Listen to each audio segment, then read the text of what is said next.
Hello and welcome to Stupid Ancient History with Midgley and Taylor and our expert, non-expert and special guest James the Science Toolboy. Hello. As always, we're wearing togas. We've still not got our comfy chairs back, which is particularly irritating. We're eating olives though, and today we're going to look at the Battle of Marathon. So, previously on Stupid Ancient History, we looked at how the events of the Ionian Revolt brought Darius the Great into direct conflict with Greece. Remember the Athenians? And how he'd sent Mardonius to northern Greece on a campaign of revenge and expansion, only to have it almost completely destroyed by a storm and, of course, some sea monsters. But remember the Athenians? Although Mardonius had subdued Thrace, Thassos and Macedonia, Darius was still not content and demanded earth and water from all of the Greeks, which seemed to go quite well until two of his messengers were killed. I won't tell you again. Remember the Athenians! Are you finished now? Yeah, kind of. So, remembering the Athenians, Yeah, all right. obviously, Darius then dispatched a new force under the command of Datis, Artaphernes and the Athenian exile Hippias to attack Athens directly. But also, stopping off at Naxos, Delos and Eretria on the way. So the last event we looked at in this new campaign against Athens was the sacking of Eretria, there you go. That's the one where the two guys just opened the gates for them, wasn't it? Yeah, I mean, you're being very polite there. I just come in. It's Yeah, fine. they were just muppets, The worst that can happen. basically. So news of the sack of Eretria quickly spread to Athens, who, given their treatment of Darius's messengers, knew that they were next. It's a fair assumption. Yeah, I'd be he's pretty been worried. remembering them for a while. Yeah. How direct was this line you said across these islands? It literally just straight towards Athens. Yeah, they're not taking the scenic route. They're going straight there as quickly as they can. So the Athenians quickly muster their forces and put them under the command of the one and only Miltiades. I remember him. He helped the Ionians. Yeah, didn't he? he's the general who went off to burn the temple at Sardis. Yeah. And help the Ionians. The very same one. So knowing no matter how well prepared they were, though, Athens on its own would not be able to fight off the Persians. Because, obviously, we've talked about before, the Persians had significantly more men. So what they did, they looked at others to help. And as Herodotus says, Before they left the city, the Athenian generals sent off a message to Sparta. The messenger was an Athenian named Phidippides. There we go. A professional long-distance runner. Oh. According to the account he gave the Athenians on his return, Phidippides met the god Pan at Mount Parthenium above Tegea. Yep. So obviously, So he ran to Sparta, met a god. and obviously that helped him. Okay. It sounding all legit so far? No, but it's sounding very it's sounding all very Herodotus so far. Isn't it great? Was he like the Olympian of the time? Well, Even though Pan he- or Phidippides. Phidippides. Yeah, they didn't choose the slow lad. And who's a fast runner? Oh, you'll do. The Pan have goat legs. I imagine he can run quite Pan had fast. goat legs, yes. So we said in another. I don't know. Do we call these episodes On a previous outing. lectures? I quite like lectures. Intellectual jaunts. Yeah. That's what I So we said before. Yeah. We said before that the Spartans shook the messenger down a well. Yep. Wasn't that the glib remark about you'll find plenty of earth and water down Yeah. there? So was that not like a confirmation they would join the war and like get involved? Yeah, well, you'd hope so. Even still, Phidippides, who had run the 150 miles in 2 days. Jesus! That is no small feat, is it? His feet must have been on fire, talking about feet, by the time he'd finished that. This is why he had goat legs. Well, yeah. So either way, you'd hope it was a done deal, but Phidippides takes with him this message to Sparta from the Athenians, and it reads as follows. Men of Sparta, the message ran, the Athenians ask you to help them and not to stand by whilst the most ancient city of Greece is crushed and enslaved by a foreign invader. For even now Eretria has been enslaved and Greece is the weaker by the loss of one fine city. So they are just like laying it on. Yeah. Come on, this is all going to go wrong. Did it work? No. Oh, right.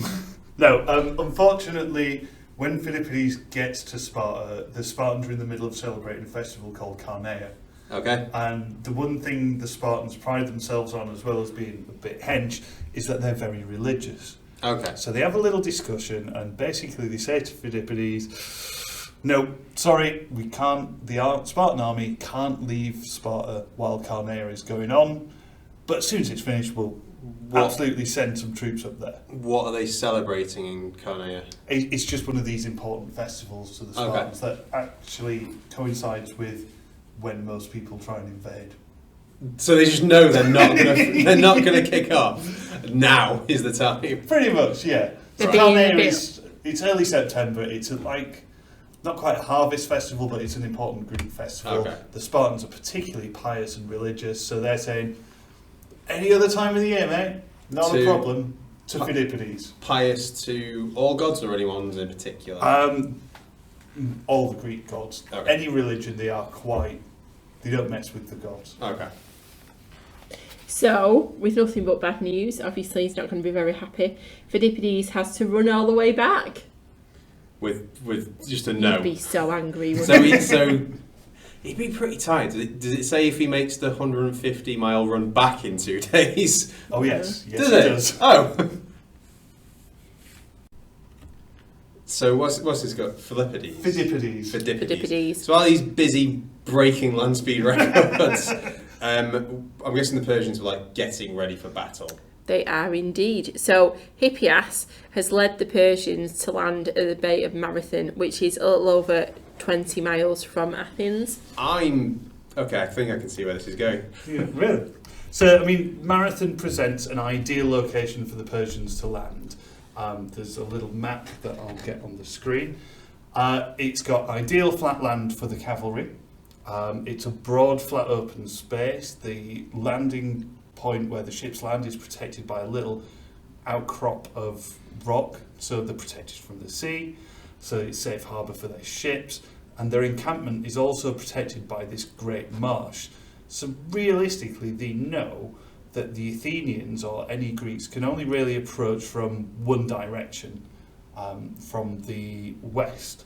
So that, which means the Persians are unlikely to be ambushed, and they can take the time, build a strong beachhead, and start to deploy all these masses of troops they've got and their Persian cavalry. How much of a bottleneck is this area? Because is it then difficult for them to get all their stuff out of this area as well? It is a bit of a bottleneck to get out, but obviously they're thinking that should the Athenians turn up, they you can know then, exactly where they're coming from. yeah, and they can then go out of the bottleneck onto the flat open plain where the Athenians will be in trouble, and they can do their chopping and stabbing and Persian-y things.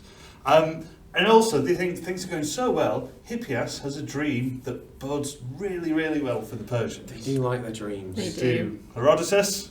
So the previous night, Hippias had dreamed that he was sleeping with his mother. Standard.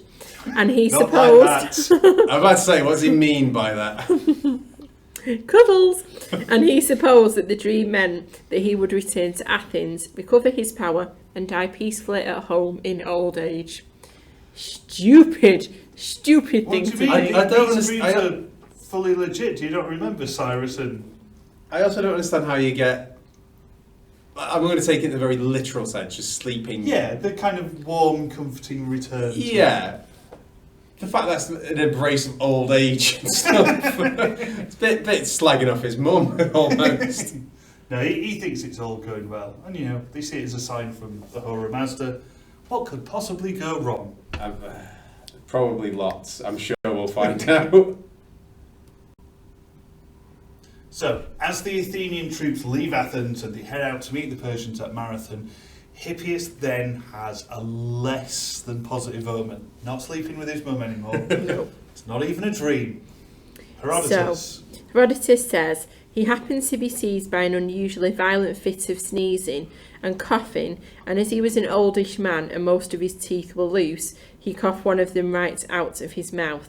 It fell somewhere in the sand, and though he searched and searched in his efforts to find it, it was nowhere to be seen. Hippias then turned to his companions and said with a deep groan, "This land is not ours. We shall never be able to conquer it." They take these dreams really seriously. They really do. I mean, I think teeth falling out is just a really common dream, isn't it? Yeah, I mean, but to be Oh, fair, is I it? mean, Yeah. you have been afflicted with quite severe coughs in the past. I have. I've never had teeth I was fall going to say, out. you No. still have a full set of teeth from what we can see. I mean, I've chipped a tooth on a fisherman's friend, and that's about it. But it's a good job PPS didn't So rock and roll, so rock and roll. So regardless of Hippias' tooth-based omens, the Persians are still feeling particularly confident. They're obviously not buying into this. Despite their general commander going, "We're doomed, we're never going to win." No, he's just some Greek they've brought along who's losing his teeth. He's old. So they're feeling particularly confident, especially when they see the Greeks turn up. What do they look? Sorry, I'm trying to imagine what an army would have to look like for them to turn up. And you think, oh, I feel better about my chances now. Well, I mean, the Persians landed at Marathon with roughly 30,000 troops, both infantry and their famous cavalry. Okay. The Athenians, on the other hand, at best can bring about 80,000 men. They're also joined by a force of Plataean troops, which brings the number just short of 10,000. So like 3 to 1, Yeah. basically. Yeah. Yeah, they're outnumbered 3-1. Okay, so they're feeling a little bit confident now. Yeah. So the Persians, it seems, are now even more confident than ever. Hippias' dream, tiny Greek army. As when they see the Greek force, the suggestion or the assumption is that they put their cavalry back on the boats.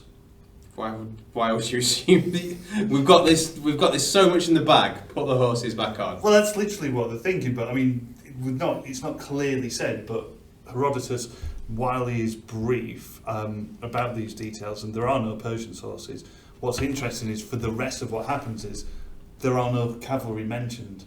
So they're there to set up, but then they mysteriously disappear. So we assume the cavalry is put back on the boats because, again, they're so confident about what's going to happen. Half of the Persian force then set sail around the Attic Peninsula, heading to Athens, thinking that, well, the infantry can sort these few Greeks out. We'll just go and take the city while no one's watching. This is a slam dunk. We'll go to the city. Yeah, we'll go take the city. Let's get it over and done with quickly. We don't need everyone here. Look, there's 5 of them. Right. Okay. So yeah, they're heading off to Athens because they don't think this feeble Greek force is going to be much to do. I would say that seems fair if they're outnumbering them 3 to 1, but Yeah. it seems like it's going to go horribly wrong. Well, there's basically a standoff between the two forces. So the Persians have established a beachhead and are probably waiting for their cavalry to take the city. The Greeks are definitely kind of up against the clock, but they can't do much about it until the Persians make a move. So it's kind of like a nervous wait, I suppose. It's like Right, a countdown. Yeah. Does that not seem like the opposite way? I would have thought you'd want your cavalry on the flat plains and your infantry sacking a city. You'd think. I wouldn't think horses are particularly adept at siege warfare. Well, I'm not a Persian commander, but this seems to be the way they If you do run it. out of food, you can eat them. Athenians or horses. Horses. The horses. I don't think they're going to run out of food. But yeah, I mean, the Athenians are stuck. They've got to do something. They can't stop the Persians at Marathon and defend the city at the same time. So, as the Persians move out onto this big flat open battlefield, they see the Greeks do something so foolish they can barely believe their eyes. The Athenians and Plataean troops charge directly at this much, much bigger force, completely unsupported by cavalry, archers, slingers or anything. Just the hoplites legging it across the battlefield.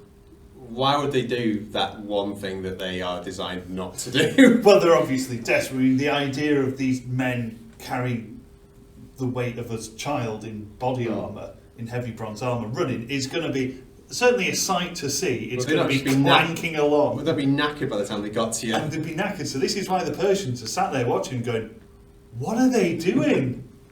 So the Persians rush out to meet them, Probably thinking, what the hell? Seeing the entirety of the Greek forces now out in the open and are obviously, like you say, quite an easy target because they're knackered. Yeah. So when the two forces meet in the middle, the Greeks stretch their lines out to stop the Persians flanking them and encircling them, so kind of getting around the sides. This, however, weakens the Greek centre. So this is what we were talking about before, wasn't it? Yeah. When we were talking about the different armies. And the Persians begin to start pushing them back because once your line breaks, you're screwed, basically. So you need to make sure that you can maintain the strength all the way along. And the middle bit is always the weakest point, isn't it? Point. That's where you go for, because if you can split the army into two and you can basically kind of cut them off from each other, then you're halving the size of the army, basically. Yeah. So it makes it's it even easier. more the case at Marathon, where the Greeks are lined up in 3 distinct phalanxes, and the middle one is the weakest, so obviously the Persians like, there we go, weak spot, everyone pile at that. So, not going well for the Greeks. So, as the battle continues, the Persians eagerly throw kind of more and more soldiers at the increasingly weak Greek centre, hoping to break it, as you do. This, however, was kind of Miltiades, sorry, I can't say the name, plan all along. So as well as stretching the centre out so it was only half as deep as normal to stop the Persians surrounding it, it also concentrated the Persians exactly where he wanted them. So they were kind of all bunched up in the middle. Okay. So they're not going round, they're just saying, oh, there, everyone piling that middle bit. So whilst his soldiers hold the centre and keep the Persian focus, and we're not told exactly, but we assume, we know Miltiades is in command at the centre, so we guess he's got some of his most trusted troops in the middle. Right. There's less of them, but they're arguably better. So whilst his soldiers are holding the centre and keeping the Persian focus, it allows the 2 wings of the army to effectively move around the sides of this now bunched Persian force. Kind of box them in. Absolutely. It's really one of the earliest forms of a pincer movement. The Persians are now trapped. So this means that as the Persian forces are now trapped in this pincer movement, whilst still looking ahead at the Greek centre where they're hoping they're going to break through, the guys at the back now find themselves being attacked from the side and even behind. So they're looking forward, and all of a sudden there's a lot of angry Greek men just to the side of them. And they're going, where did these guys come from? So it sounds like the Persians are pretty much done, aren't they? Yeah, pretty much. So Herodotus kind of simply says that the battle was long and drawn out. So they very quite they gave as good as they got. Yeah, very almost. descriptive. But what he doesn't tell us is that it seems that the Persians panicked when the Greeks began encircling them. I'm not surprised, really. And they started running back to their ships. So, if it says long and drawn out, was this not drawn out enough that when this started happening, they could have gone, right, get the horses off the ships now? No, the ships have gone. The ships. Oh, they've gone to Athens. The horse is bolted. Oh dear God. So, it's also clear that once the Persians realise what the Greeks are doing and start legging it, the Greeks then chase after them, and they chase them right down the beach, back to the ships, and it seems there's something of a slaughter as the Persians are in the water, desperately trying to get back onto their own ships. They're not fighting anymore, they're legging it, the Greeks are just chasing them behind, stabbing at everything that moves. There's this massive slaughter. Herodotus does actually say that at the end of the battle, 6,400 Persians were killed and 192 Greeks were killed. Whatever. I mean, I don't believe them numbers, do you? No, I mean... It's a bit ridiculous. Well, so, at the beginning of this, when they had the cavalry, it was 30,000. Yeah. Is there any indication as to when the cavalry left, how many infantry were left? No, but you'd probably say about 20,000. Your cavalry would make up not half of your troops. Most of it would be infantry, but even still, 6,000 dead Persians is a lot. Herodotus is a Greek writer, isn't he? He is, yes. It's more that's the thing, isn't it? It's not so much the number themselves. I think for me, it's the difference between the disparity. The amount of Persians killed and the amount of Greeks. It doesn't matter how good your army is. there is no way that you're just going to have just over 100 people that get killed, like almost 200, say, that get killed in a big battle. 320 times better. Yeah, that's ridiculous. Yeah, the numbers are... The Greeks do like to exaggerate the size of the enemy. Fake and the enemy news, casualties. that's what that is. All right, Trump. But regardless, the Athenians and Plataeans have clearly and obviously defeated the mighty armies of Darius. So, I just remembered that bloke's still running, isn't he? Oh, you mean Phidippides? Phidippides. So, after running back from Sparta, the Athenian leaders sent him straight off to Marathon. Oh, welcome back. You feeling all right? Yeah, right. Get out. So, basically, to warn Miltiades not to expect reinforcements. That's another 26 miles he's got to run. Yeah. And it's not flat land either, it's quite hilly.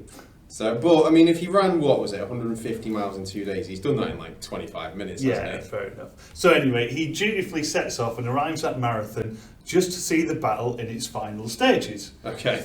So Miltiades meets him and dispatches him straight away back to Athens with news of their victory. Is there no one else who can do this? Or they don't have horses or anything, just run back. Yeah, so when he arrives back in Athens, I can only imagine a broken messenger birds. A broken shell of a human being. When he crawls back into Athens, he finds that most of the people have climbed the Acropolis for protection from possible attack.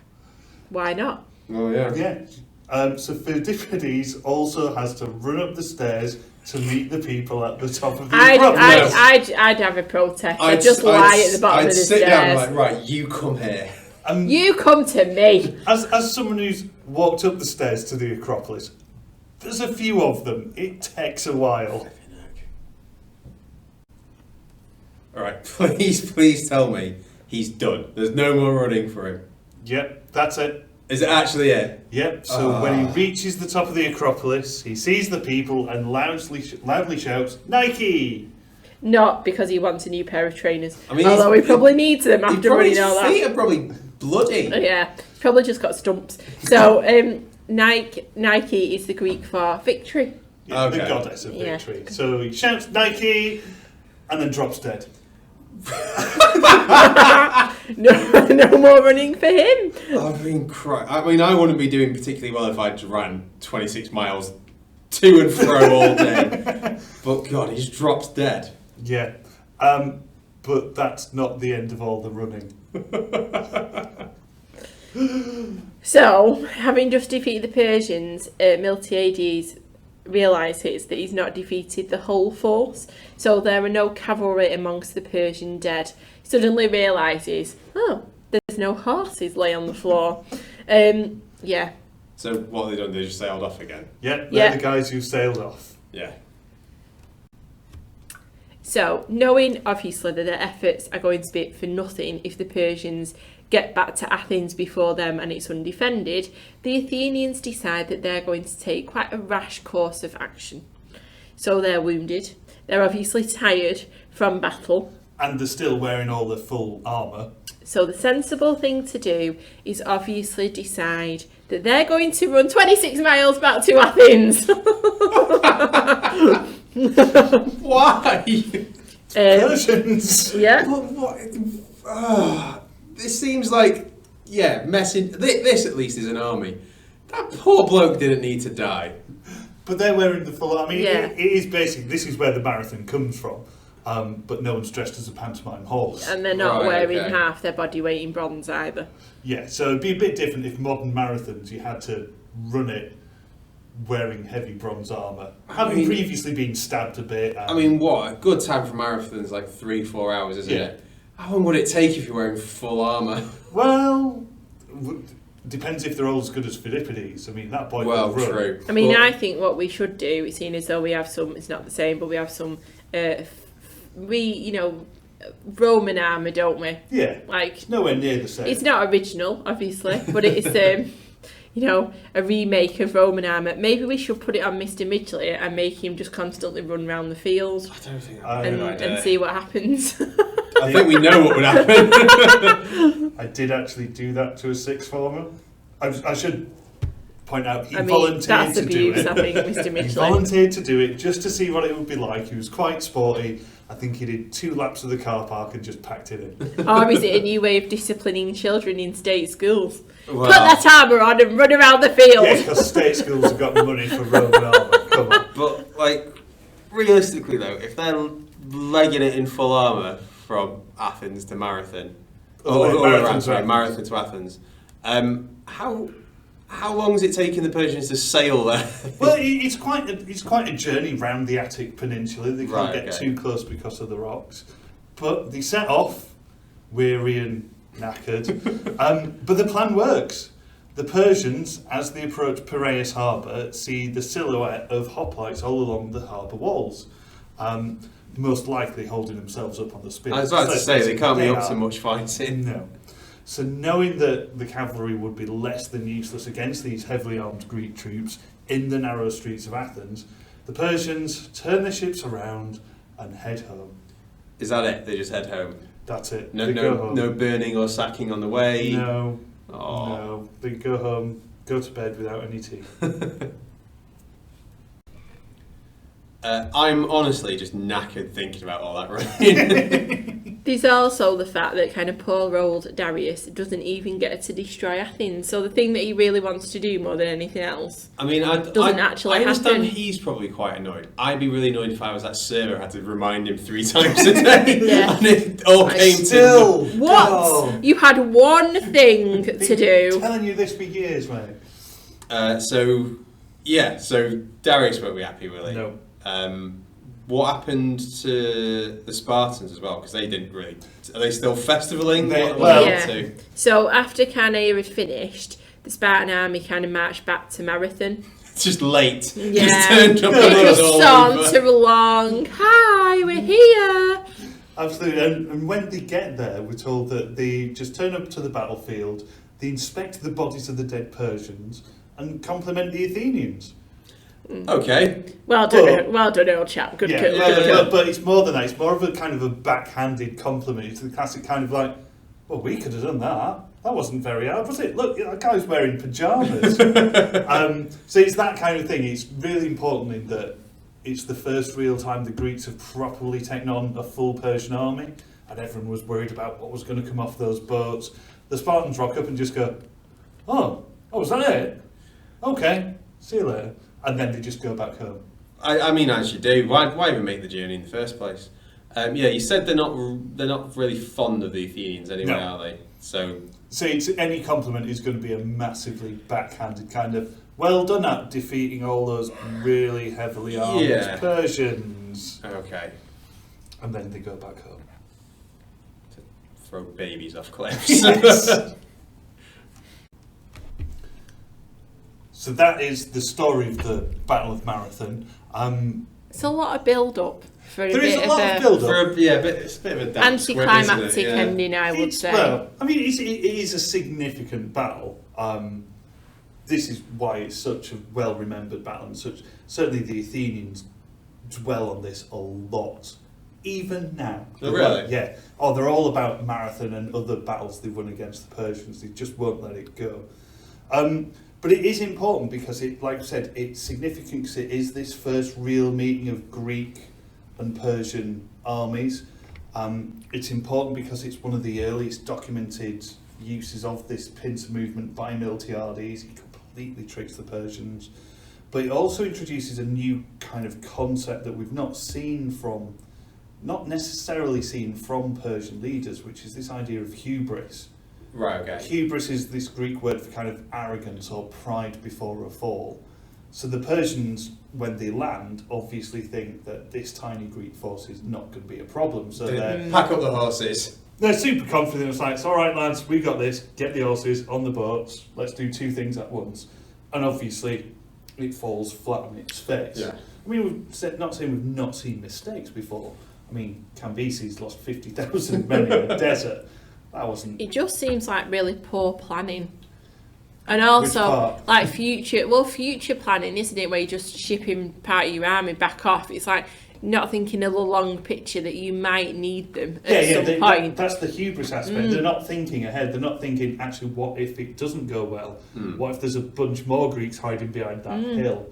The hubris, the fact that they're so confident. And to some extent, they are the mighty Persian army. They're not fighting all of Greece, they're fighting Athens. But it also scrappy little shows state. that they've not got a lot of respect for their enemies, which again, like you say, is about hubris. They've got no respect for their enemies, but actually that is a massive part of their downfall. It's the hubris. Yeah. I was going to say, you would have hoped they'd learn the lesson after the Scythians. Like we're not this all-conquering tidal wave. We can. Yeah, but again, the Scythians ran away. The Greeks can't run away because the Persians are there. It still didn't go how they thought it would. No, not at all. But again, we've got to remember, it is a Greek source, so the kind of the genius of Miltiades' battle plan will be overemphasised. The hubris of the Persians will be overemphasised. But it is significant, partly to Athens, because Athens now are making a mark as the top dog in Greece. Sparta were previously the major military power. What have they done recently? Well, is there also that aspect that it's also positive propaganda, isn't it, for Athens? Oh, completely. Against Sparta. Yeah. So there's that side of it as well. So it's not just showing the Persians in a bad light, it's also showing parts of Greece in a bad light as well, isn't it? It's going to be Athenian propaganda. If you were a Greek at any point around this time, having an argument with an Athenian, the first thing they would pull out would be, yeah, but Marathon. Right. It's propaganda. But it's also going to be significant for Darius, because that poor old slave is still going to tell him to remember the Athenians. He didn't actually get what he wanted, did he? And the other thing as well, it's going to be significant to the rest of Greece, because is Darius effectively just going to go, better pack that in then as a bad idea, or now I'm angry, and he's going to come back for more. So there you have it, the build-up to and events of the Battle of Marathon and why it was significant. Thank you for listening. We hope this has been useful. Leave us a comment below, and until next time, goodbye. Bye. Bye.